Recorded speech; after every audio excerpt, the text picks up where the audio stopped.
What's up everybody, my name is Kyle, and yes, today I am finally, after such a long time, raving about this film, reviewing Spider-Man Homecoming. And yes, I am wearing web shooters, but these are not from the shop. I actually made these.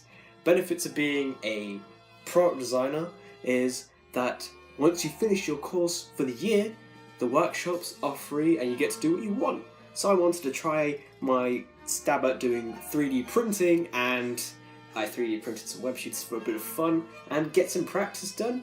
So all I had to do was sand these and paint them the colours that they are in the movie, and they turned out pretty good. And this strap in the centre is holding the parts together. I do have some web cartridges that go inside here, but they are currently being painted, but nonetheless, I am pretty happy with these. So, several months after his debut in Captain America Civil War, a young Peter Parker returns to his normal life back in Queens, New York, and school life, as he is desperately awaiting the call from the Avengers telling him that there's a new mission available. And young Peter Parker, played by Tom Holland, has to deal with balancing his life at school, the awkwardness that he suffers as a teenager, so dealing with homework, talking to girls, and dealing with the high school bullies, as well as suiting up and being Spider-Man and taking out the bad guys. And then, of course, a new threat emerges in New York City in the shape of the Vulture, played by Michael Keaton, who is creating weapons from previous Avengers battles. So that gives Spider-Man, Peter Parker, his opportunity to prove himself that he can be an Avenger, and he will. So does he? Straight off the bat, we're going to talk about characters, and we're going to have to talk about the main man himself, Tom Holland, who did play Peter Parker and Spider-Man. Now, we've had three versions of Spider-Man. We've had Sam Raimi's Spider-Man, played by Tobey Maguire, Mark Webb's Spider-Man, played by Andrew Garfield, and finally now we've got the MCU version. So how did Tom Holland do? He did fantastically. He played the character so well. He played both sides to the character really well. So you see, people, and I do agree with them, do say that, oh, Tobey Maguire Spider-Man, he played the Peter Parker side really well, but the Spider-Man side, he was missing the sort of wittiness and the humour, wisecracking humour. And then Andrew Garfield's amazing Spider-Man, he played Spider-Man very well, but the Peter Parker side wasn't that great. In fact, if you saw Tobey Maguire and Andrew Garfield's Peter Parkers in school, you would definitely assume that Tobey Maguire's Spider-Man would be the nerd, and Andrew Garfield's would just be one of those outcasts that you just see on the sidelines. Whereas Tom Holland's Peter Parker was fantastic, very nerdy, especially when you see him with his experiments and he's answering questions correctly, and he just looks like he would be a geek, especially with the fact that he builds a Lego Death Star, and he's just so awkward around girls. And the Spider-Man side, creating wisecracking jokes, and he's being very witty. In fact, the fact, like, as soon as he suits up the first time and he stops that bicycle thief, he's like, oh hey, could you hold on to that a sec, thanks. And it's just like, oh, here we go again. He's back with the jokes, and it's just great, and you play him really well. The suit obviously is from Civil War still, and the suit had some very interesting features, especially the web shooters, had different kind of combination settings that he secretly unlocks. He gets rid of the training wheels protocol that Stark put in the suit. Of course, we've got to talk about the villain, and that was Michael Keaton, who played the Vulture, Adrian Toomes. And oh wow, what a villain he was. Honestly, there have been lots of MCU villains, and he's definitely there at the top with Loki. He was very sinister. You sympathise with him because, you know, in the beginning it opens up after the Avengers battle in New York, and he's trying to make a living by cleaning up the city with his crew, and then they get taken out because they're like, oh, we're on control of damage control now. Stark is the one that's bought it and has the rights to it. You don't anymore. So he's trying to make a living, he's trying to make money, he's trying to provide for his family, and it's just really sad to see that he's doing anything. Obviously he turns to crime, he makes his own weapons by taking tech from previous Avengers battles. and you see his point of view. And I loved the Vulture suit. When people talk about, oh, the Vulture's in the Spider-Man Homecoming, you're like, oh, great, a winged menace around New York City. That's not very scary or anything. But when you see him for the first time in the suit attacking Spider-Man, especially when Spidey's trying to get onto that van, and then the Vulture swoops down and grabs him from the sky, Spidey looks up and sees the Vulture looking down on him. Must have been very terrifying indeed. And the Vulture's scary. So, Robert Downey Jr. was in this film again, playing Tony Stark Iron Man, and it was really nice to see him. People were like, oh, he's going to be in this film way too much, it's going to be Iron Man 4, or Iron Man Homecoming, but actually it wasn't. He didn't appear in it that much. He had like, 3 to 4 scenes, and there are very little sequences with him.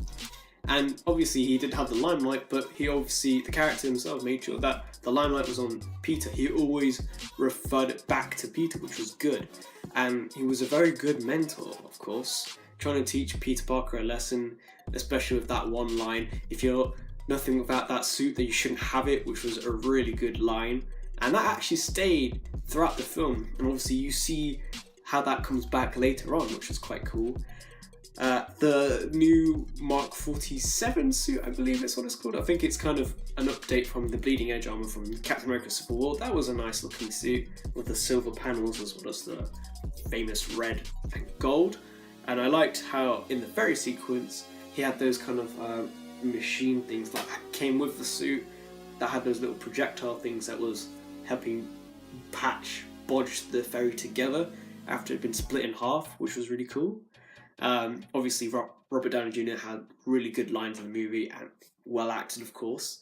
Iron Man being in this film just made it so cool and awesome. Now, there are plenty of great moments in Spider-Man Homecoming, and I could talk about all of them, but I don't want to bore you guys, so I'm going to mention my 2 moments in the film that I just absolutely loved. The first one was the twist, when Peter decides to ask Liz Allen to Homecoming and she says yes, so he's all ready, he's going up to her house and all this music is playing and it's nice. Then Adrian Toomes opens the door and then the music cuts out and Peter's just like, what the heck? And my reaction to that was the same reaction Aunt May had when she found out that Peter was Spider-Man. What the F? I kept on saying it. I was like, what the F, what the F, what the F, what the F? And my best friend next to me was like, Kyle, calm down, calm down. And I knew people were like, oh, damn. I was like, I did not expect that. He's like, oh, I'm Melissa's dad. And I'm just like, oh my god. It's so tense. That whole sequence was just well performed by both Tom Holland and Michael Keaton, and it was just the way it was cut and edited and the music, it was so tense, so well done. And obviously in the car when Liz tells her dad about Peter Parker and Spider-Man, and then Adrian Toomes puts everything together and realises that Peter Parker is Spider-Man, and then he threatens him at the end, and oh, so tense. Adrian Toomes, Michael Keaton delivered those lines very nicely and makes a very sinister villain. And I absolutely love that sequence. One more sequence I've got to mention is the rubble sequence, as I call it. So after Michael Keaton's suit decides to destroy the warehouse that Peter Parker is in with him, and all this rubble crushes Spider-Man down to the ground, you can really feel the pain and emotion that Spider-Man is going through, and the way Tom Holland delivers that pain is just amazing. How he's trapped in all that rubble and he's scared and afraid, he's asking for people's help, and the mask falls off his face. Well, he takes the mask off and he looks at the mask and there's like a reflection in this puddle that shows a split face, one side showing Peter Parker, his face, and one side showing the mask, which was really cleverly done. And you can hear Tony Stark in the background saying, if you're nothing without that suit, then you shouldn't have it. And it was quite a motivational, empowering moment for Spider-Man, and as he gets himself out of the rubble and he's like, I gotta do this. He realises that nobody's gonna come and save him. He has to save everyone else. He has to help himself. He's Spider-Man. He can do this. he could do anything, and he got himself out, and it was just an incredible moment. You could even argue it could be one of those very memorable cinematic moments in history. So, other good points about Spider-Man, well, obviously, being a Marvel movie, it's not shy of action, and of course, it was well choreographed. Tom Holland, in fact, did his own stunts in Spider-Man Homecoming and Civil War, so that was really nice, kind of to see all the flips and tricks that he performed. The CGI again on the suit, on Iron Man suit and the vultures were really nicely done and detailed. I like the web kind of drones that come out of his chest and stuff, that was really cool. The colour, use of colour, yeah, although it wasn't Guardians of the Galaxy Volume 2 extreme of colour, it was a nice, bright, colourful, vibrant summer movie, and it really felt like it, which was nice. I like the high school aspect of the movie, the fact that it balanced between being a superhero film, a comedy, and a high school drama worked really well. The high school element, in a way, was like it was another character. I forgot to mention the post-credit sequences. Obviously, we had the last one, end credits, with Captain America and his PSAs, which were fantastic and really funny throughout the movie. And I like how at the end he's like talking about patience, where you're waiting so long for something and then you get disappointed at the end and there's nothing there. Basically, he trolled us at the end of Spider-Man, which was annoying, but it was a very great thing to happen. So that, oh, I can't believe it, I got pranked by Captain America. And then at the end he's like, how many more of these have I got? Apparently, when the DVD comes out, there'll be like loads of clips of the PSAs from Captain America, and that'll be a great watch. The Spider-Man related post-credit sequence was very exciting and does hype up the next few Spider-Man films. So, the Vulture ends up in prison and he comes across a guy played by Michael Mando, who so happens to be the Scorpion one of Spider-Man's famous villains, who comes across him in prison and says, well, Look, I heard that you know who Spider-Man really is.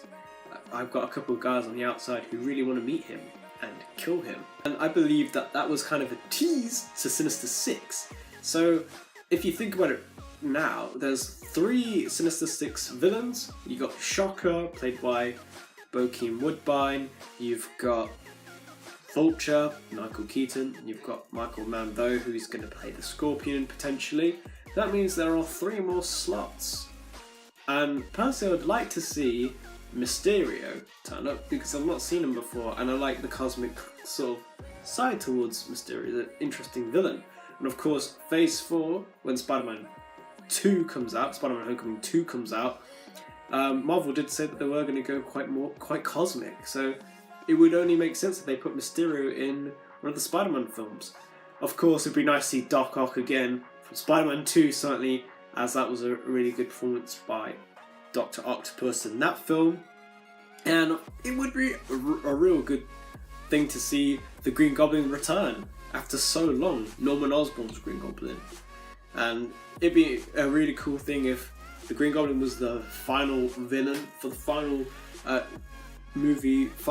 movie for Spider-Man Homecoming. So in conclusion, Spider-Man Homecoming was a really amazing film. Spectacular, funny, lots of humour, lots of jokes, nice high school aspect element, felt like one of those John Hughes movies that they were going for. Tom Holland's inspiration was Marty McFly, and he certainly did nail that quite well, and he did take some cues from Andrew Garfield and Tobey Maguire's Spider-Man, which you can quite evidently see in the movie. And I obviously enjoyed seeing Iron Man again. The Vulture was a fantastic villain, probably one of the best MCU villains yet. Good hype towards Infinity War, and obviously the future Spider-Man films. It was a really nice, all-around great film. And it wasn't an origin story, which was nice as well. We didn't have to see Uncle Ben die again. And I would personally give this a 9.5 out of 10, and that means that Spider-Man Homecoming is joint second with Wonder Woman. Logan is still at the top, but of course there is still time. I need to re-watch all these movies, and then I will at the end of the year do my best films of the year. So I can't wait to do that. But anyway, comment below what you thought of Spider-Man Homecoming. Did you like it? Did you not? What were your best bits? favourite scenes, favourite characters,